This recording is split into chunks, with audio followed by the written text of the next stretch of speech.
guys, it's Duan. Okay, we can stop now. Hey guys, it's Duan, and this is Seth Olenick. He's a photographer, yes, and I'm obsessed. That's like my favorite hobby in the world. So I kind of wanted to like pick his brain about how he's created this whole life of his where he shoots all these comedians and has self-made a book, and he's going to make us some food too. So that's his book. Come along. Tell me who Seth Olenick is. Seth Olenick is a photographer. He is a husband. He's a father. He's a rogue, aspiring teppanyaki chef.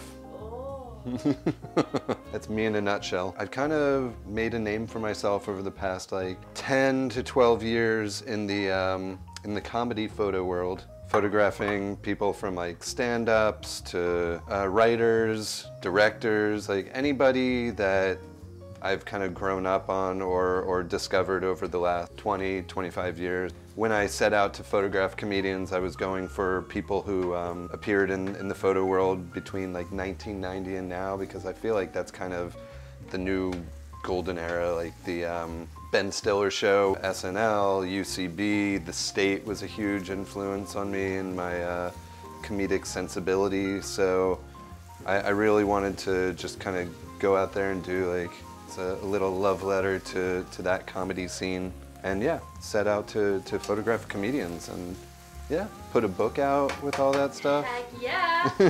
How did you even get in contact with these people? Did you get an agent that did these shoots? No, I actually did everything kind of on my own. Didn't have an agent. I would go out to comedy shows. Actually, the first people that I photographed, it was because I was a photo editor for a magazine called Hebe many years ago, back in like 2004, 2005, 2006, and I always kind of assigned myself the comedian shoots. So through that I met like David Cross, Dimitri Martin, a ton of people. And so when I decided to do this, this comedian photo project, I kind of tapped into those people. Yeah, them, and then just started going out to comedy shows and sticking around after, talking to the comedians, and built my... So just straight up like going and networking.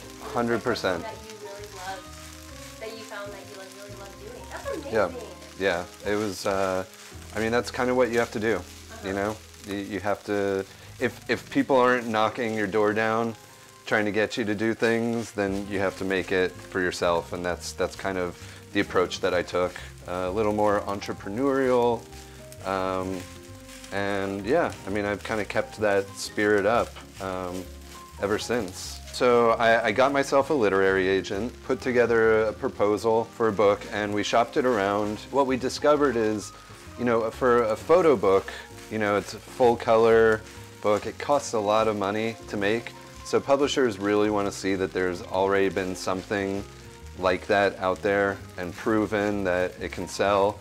And because nothing else, I mean, there were a couple things that were kind of similar, but nothing exactly like what I was doing, because that didn't exist. They you know, didn't really want to take a chance. So again, you know, doing the you know, if nobody else is going to do it for you, do it for yourself. Yeah. I went to a Kickstarter and did a Kickstarter and earned the money to publish the book on my own. Created a publishing company. You created your own publishing company? Yeah. Hell yeah! Oh my god, I love that. So if you know anybody else that wants to publish a book, yeah, you know, I'm always taking proposals. Oh my god, I love that. I mean, I think what approach I took with this was more kind of make these shoots kind of one-on-one. So I didn't have, you know, every now and then I would have an assistant with me, but for the most part it was just me showing up to the person's house, or we would meet in their neighborhood, or if it was in New York and they wanted to come to my studio, they could do that. And so kind of keeping it intimate like that. You know, I didn't have hair and makeup, I didn't have producer on set, I didn't have, you know, art director. I was like the one-man crew. And I think that went a long way to like, kind of helping make the subjects feel comfortable. You know, if I was meeting at their house, I would wander around, take a look, like, hey, where can we shoot? Come up with ideas on the spot. There wasn't a lot of like planning ahead with these shoots. I wanted to take more of a kind of improvisational approach and like collaborative. So if I came into a shoot with like, this is what we're doing, that doesn't make the person feel comfortable. Making them feel like part of the process is really kind of what helps. God, I really hope I don't f this up.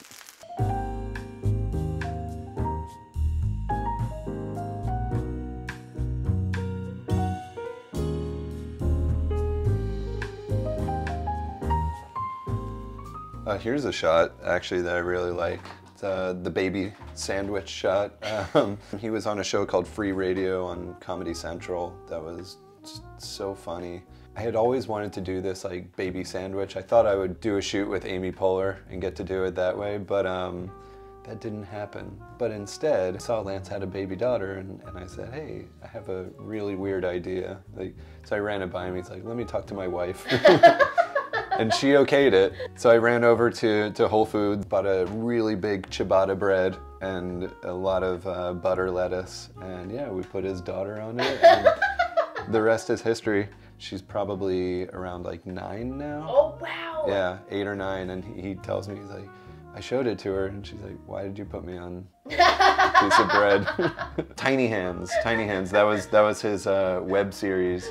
And that predates the, on SNL with Kristen Wiig, yeah, with the tiny hands. But yeah, so we incorporated the tiny hands into John Glazer's shot, sticking his cat into the oven. Oh my God. And everybody's like, oh, where'd you get that stuffed cat? And I'm like, no, that's a real cat. I just happened to catch it giving me that look at the right moment. So what do you think he was thinking in that photo? Oh, I think he was just thinking like, it's good to be Paul Rudd. He's one of the nicest guys. I don't really think he thinks it's good to be Paul Rudd. Yeah. Or he doesn't say it out loud. Maybe he thinks it. Every time I flip through this, I'm just kind of amazed that all these people gave me their time. Yeah. And they're great. Harris Whittles, oh man, he passed away a few years ago, but he was great. That was another one where like I'd never met him before, but went to his house and he treated me as if we knew each other like our whole lives.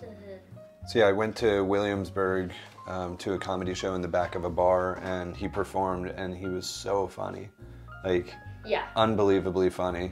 So I approached him after, and like this is back when you could approach Donald Glover after a comedy show, and nobody, people weren't crowding around him. Yeah, it was just like, hey, I'd love to do a photo shoot with you, and it's as simple as that, But Yvette Nicole Brown is just like, she's so sweet.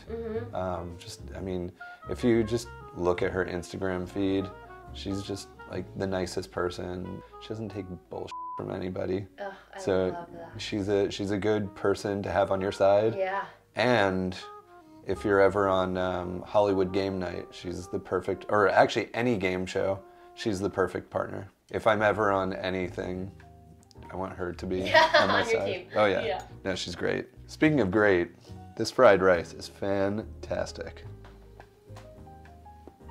That hits the spot. Are you just saying that because you made it? Yeah. Very inspirational, honestly, just like hearing your story and how you did all of this. You just made everything. Yeah. On your own. I make anything I can. I make fried rice, I make books, I make photos. But yeah, thanks for having me. Oh my God, of course. Are you kidding awesome. me? I hope you enjoyed the food. Yeah, I did. It's so good. We'll post the recipe. I mean, it's only like 5 things. Oh, okay. So you're saying, you want to leave my audience with anything? Yeah, I mean, just remember, like, if other people aren't going to do things for you, do it yourself. You're your own best resource, as a wise person once said.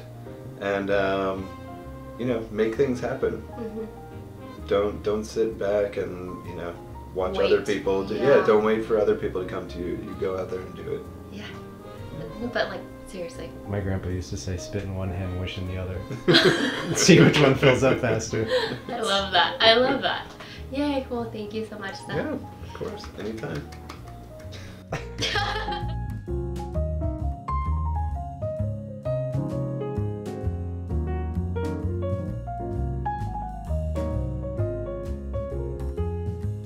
just saw Thomas Middleditch the other day at Carnegie Hall with Ben Schwartz. You saw? Yeah. You went to it? Yeah. Well, did you guys want to go? I wanted to go. I was so trying to bad. get rid of a ticket for like the longest time.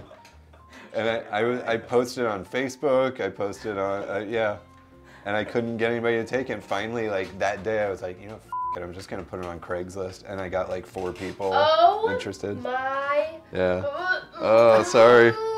Sorry. When I heard about it, I first wrote to Ben Schwartz and like, we had made a deal because he used my photo that I took of him on his book as his like author photo. And so the deal was he gave me an Xbox plus some games, and then also like I would get, you know, free tickets to see Middleditch Schwartz. Like, yeah. Like that, their comedy is like that's like my comedy. That's like I love them. I don't want to make you feel worse, but it was pretty amazing.